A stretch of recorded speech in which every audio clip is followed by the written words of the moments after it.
Merci, Gaston. I haven't finished. Et maintenant, would monsieur care for an aperitif, or would he prefer to order straight away? All right, Vault Dwellers, you asked for it. Again. So after part 1 and part 2 of the greatest parody movies ever dropped like flaming anvils of satire onto the cinematic landscape, the comment section erupted with more suggestions, and because this is my channel, and I clearly have boundary issues with parody cinema, invested in 10% my guilty pleasures, and just 100% ridiculous. These aren't just parody films. They're genre grenades lobbed into Hollywood's playbook. Some are classics, some are forgotten oddities, some are so off the rails they need a conductor just to stay in the same universe. So sharpen your plastic swords, crank up the fog machines, and prepare for brain-melting brilliance. From Cold War satire to latex-fueled sci-fi and Wayne's brand absurdity.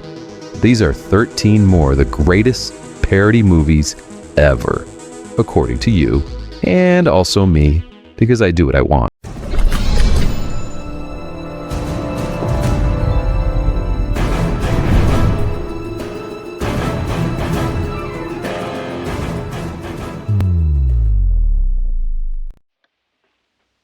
Hell, the alcalde's got all my money. Don't you fear. El Zorro is here. Maybe this Zorro, Chappie, I want to make more of a statement. I want the world to recognize Zorro the Gay Blade. All right, let's get started with a pure campy chaos in a cape. George Hamilton plays dual roles as Don Diego, Zorro, and his flamboyantly fabulous twin brother, Bunny Bigglesworth, who takes up the Zorro mantle with a color-coordinated outfit and a lisp sharp enough to slice through injustice. Zorro the Gay Blade parodies the swashbuckler genre while diving headfirst into 80s-era queer-coded humor. It's got some sword fights, a few puns, and outfits so glittery they cause lens flares. The plot follows the usual corrupt mayor versus masked hero beats, but it's Hamilton's performances that elevate it to parody greatness. The jokes range from sharp to groan-worthy. Do you realize that we only make love 12 times a year? Once a month is not too bad. I mean 12 times in one night, and then for the rest of the year, nothing. But the film's sincerity makes it charming. It knows it's being silly, and it commits hard to that. For every eye roll, there's a scene of Bunny calling out aristocrats with a fan flick or saving villagers while delivering unique fashion tips. Some of it hasn't aged gracefully, but as a spoof of macho hero tropes, it's still worth the sword flourishes. It's not subtle, but neither is satire when wielding a sequined whip. Yeah. 40s and 9s. That's my favorite stuff. Hey, I'm gonna go in here and get me a malt liquor Slurpee. Run across the street and get me some barbecue potato chips. Ooh, can I keep the change? Hell no, fool. That's a $10 food stamp. Better bring back my change. This Wayans Brothers classic parodies just like every 90s hood drama from, Boys the Hood to Menace to Society. This ain't your baby. Ain't that some shit? But filters it through a blender of Looney Tunes, Hold him down, baby. Let mama have him. blaxploitation, and sitcom absurdity.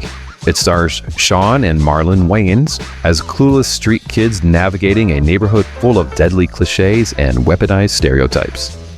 The brilliance lies in how it exposes the melodrama of message movies while flipping every trope. Like wise old men dispensing nonsense, kids with guns the size of surfboards. It's slapstick, it's subversive, and it's still painfully relevant. The comedy, it's really fearless. No cultural sacred cow is left unskewered. The gags, they come fast, vulgar, and often shockingly smart. And the grandma, one of the funniest characters in parody history. Don't Be a Menace doesn't just spoof movies. It mocks how Hollywood views entire communities. And it does it with enough jokes per minute to leave you gasping. What? ashtray. No, tonight you must be respectable. You must be on your best behavior. Everything you say and do will reflect on our beloved Republic. But this is the latest from Paris. It shows style. It shows more than that. It shows everything you've got. Well, almost everything. You know, not all parodies need to be subtle, or frankly good. On Emmannuelle is the 30th entry into the long-running British carry-on comedy series, and it parodies the soft-core, Euro-erotic Emmannuelle films with all the delicacy of a whoopee cushion in church. Suzanne Daniels stars as the titular Emmannuelle. She's a sex-starved diplomat's wife who sashays around Europe, seducing men like it's a national sport. Kenneth Williams, Joan Sims, and the rest of the carry-on regulars, they do their best with material that's just one martini away from pure farce. It's bawdy, it's groan-inducing, and it has more double entendres than a Benny Hill blooper reel. But here's the thing. Despite its flaws, it embraces the absurd with just wide-open arms. And occasionally some other things that are wide open. It's parody at its most shameless. It's poking fun at erotica by pushing like every joke to its breaking point and then adding a pratfall for good measure. On Emmannuelle may not be the crown jewel of parody cinema, but it's a time capsule of a different comedic era, one where innuendo and some cleavage and custard pies were considered high art, and sometimes you just need a reminder of how far we've come. Or maybe we haven't. I'm pleased to inform you, Count, I have managed to repair the fuse. May I have your permission to switch on the electric lights? Of course, these candles are impossible to read by.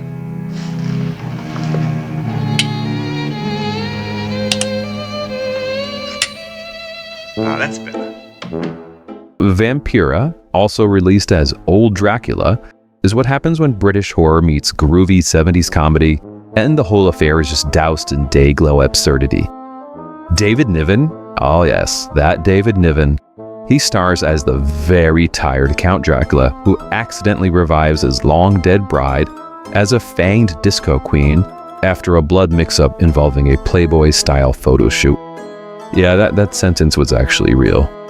The film is a parody of Hammer horror tropes, updated for the mod generation. And it just gleefully mocks everything from swinging London to over-sexualized vampire lore. Think of it as the forgotten cousin of Young Frankenstein, only just way weirder and just a lot more British. The pacing is uneven, and the plot slips through your fingers like dry ice, but Vampira has a style just all its own. Whether it's the cheesy coffin tech, or the moment when Dracula tries to adapt to the modern world like an undead Austin Powers, the film has this surreal charm. Plus, it ends with a twist so goofy it feels like a punchline to a joke no one ever finished telling. It's campy, kitschy, and just absolutely undead. And for parody fans, it's a blood-splattered gem worth unearthing. For the nuclear-powered bus.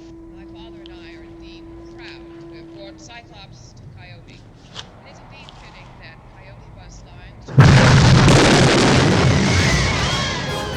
Before Airplane made disaster movies a punchline, the big bus drove the idea straight off a cliff, and it did it with some confidence. This parody of 70s big-budget disaster flicks follows the maiden voyage of Cyclops, the world's first nuclear-powered bus, complete with swimming pool, bowling alley, and more cheese than a Wisconsin State Fair.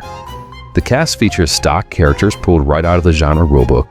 You've got your disgraced driver with a tragic past, a skeptical scientist, and a cowardly priest. Toss them all into a 75-ton steel death trap, and let the madness begin. The jokes range from groan-worthy to brilliant, and while it never quite hits the mile-a-minute gag pace of Airplane, the commitment to the bit, it's admirable. From the lounge singer with a broken heart to a sabotage brake system, the big bus pushes its absurdity just far enough without flying off the rails. Okay, well, alright, it does fly off the rails, but that's kind of why we love it. It's often forgotten in the pantheon of parody, but this one deserves a reserved seat in the back. Definitely in the back, by the vending machine. just in case the nuclear espresso machine malfunctions. The most contemptible creature it has ever been my misfortune to meet. You're not worth spitting on. Well, you are. This is one of Mel Brooks' lesser-known gems. The 12 Chairs is a globe-trotting scavenger hunt wrapped in Marxist satire and old-world slapstick. This is based on a Russian novel, and it follows a fallen aristocrat and a con-man priest, played hilariously by Ron Moody and Dom DeLuise, as they search for a fortune hidden in, you guessed it, one of the 12 dining chairs scattered across Soviet Russia. This isn't Brooks in like Blazing Saddle mode. It's a little bit more measured, more character-driven, but the jokes, they still land pretty hard. There's some mistaken identity, a whole bunch of physical comedy, bureaucratic madness, and a cynical streak that balances sentimentality with the same genuine gut punch laughs. And Dom DeLuise is an unholy force of nature. I mean, like, every entrance and every eye twitch is just pure cartoon chaos. It may not have the quotability of Young Frankenstein, but 12 Chairs proves that Brooks doesn't need fart jokes to be funny. Though, I mean, to be clear, it could have had a few added. Dr. Thorndike? Yes? Here's a little present for you. What is this? Who are you? Wait! Who are you? What does this mean? What does this mean? Alright, so if Alfred Hitchcock directed a screwball comedy during a panic attack, it would look a lot like High Anxiety. This is Brooks' love letter and roast to the master of suspense. The plot follows Dr. Richard Thorndike, a psychiatrist with a fear of heights, as he's pulled into a web of deception, betrayal, and some poorly timed elevator gags. Brooks parodies Hitchcock classic with an eagle eye. I mean, he picks Vertigo, Psycho, The Birds, and Spellbound, and they all just get lovingly skewered. But the best bits are the ones that feel entirely Brooksian, like a men's room assassination attempt or a scene where Mel sings the title song in a lounge act while dodging collapsing walls. Madeline Kahn, Cloris Leachman, and Harvey Korman, they round out the cast that feels like a parody dream team. They're just chewing scenery and spitting punchlines with expert timing. It's not as rapid fire as Blazing Saddles, but it's smart, stylish, and a little neurotic, just like its subject. If Hitchcock ever saw it, he'd probably blush, nod, and said, "Yeah, that's fair."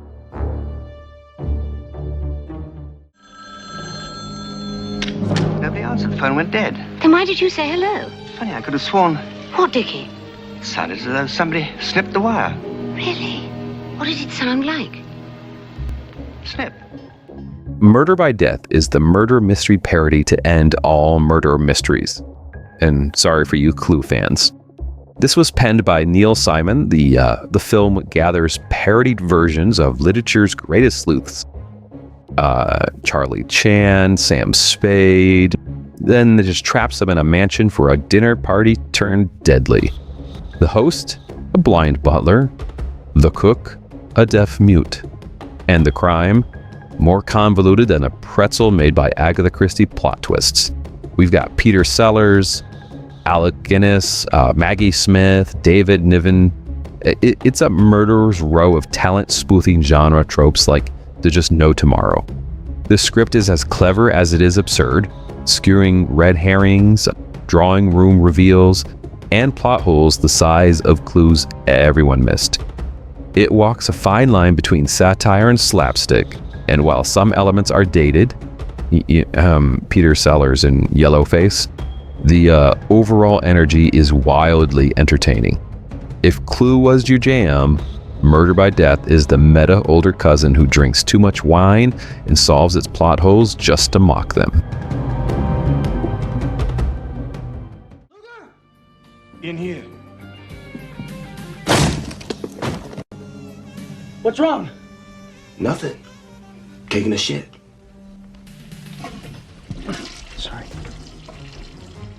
This is a blistering roast of buddy cop cliches. Loaded Weapon 1 is Lethal Weapon meets Mad Magazine. Emilio Estevez and Samuel L. Jackson. Yeah, the combo is real. Star as two cops unraveling a case that involves cookie recipes, some exploding cabins, and more mullets than a monster truck rally. The plot? It really doesn't matter. The villain, played by William Shatner. I mean, need I say more? This movie takes the most tired action movie tropes, overly dramatic flashbacks, all the angry police chiefs, and slow motion gunfights, and just sends them through a shredder made of sarcasm and some glue. What makes it work is the sheer density of the gags. I mean, there's sight gags, verbal puns, fake commercials. I mean, it's nonstop. One-liners hit like machine gun fire, and even if they don't all land, they keep you laughing too hard to care. I mean, it may not have the critical love of Airplane, but it's a cult favorite for a good reason. It's dumb in just all the right ways, and unlike a lot of parodies, it never runs out of energy.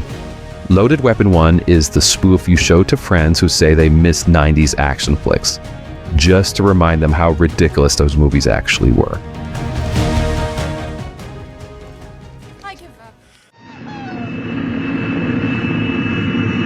Hey, what about Major Kong?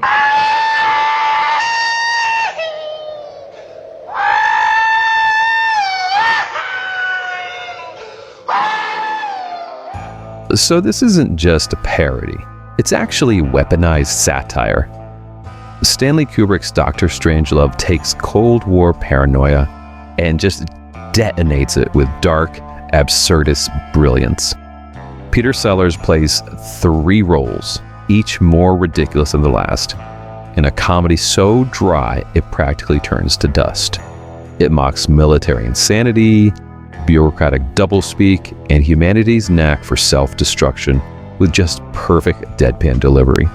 The war room scenes are absolutely iconic. Gentlemen, you can't fight in here. This is the war room. The Doomsday Device it's nonsense.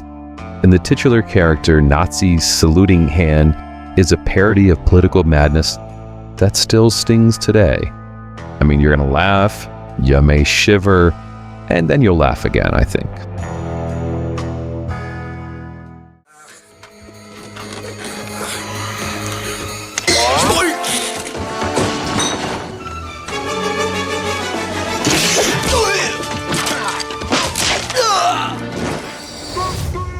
The sequel, nobody knew they needed until it melted their face with absurdity.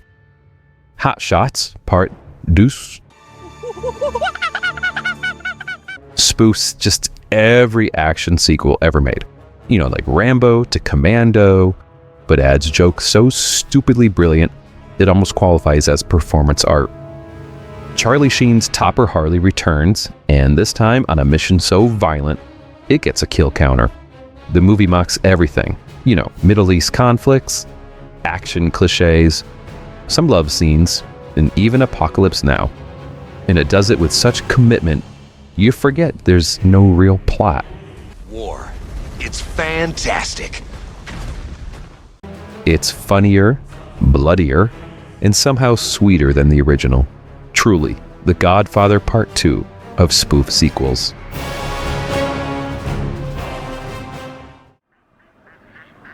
Oh, bloody hell.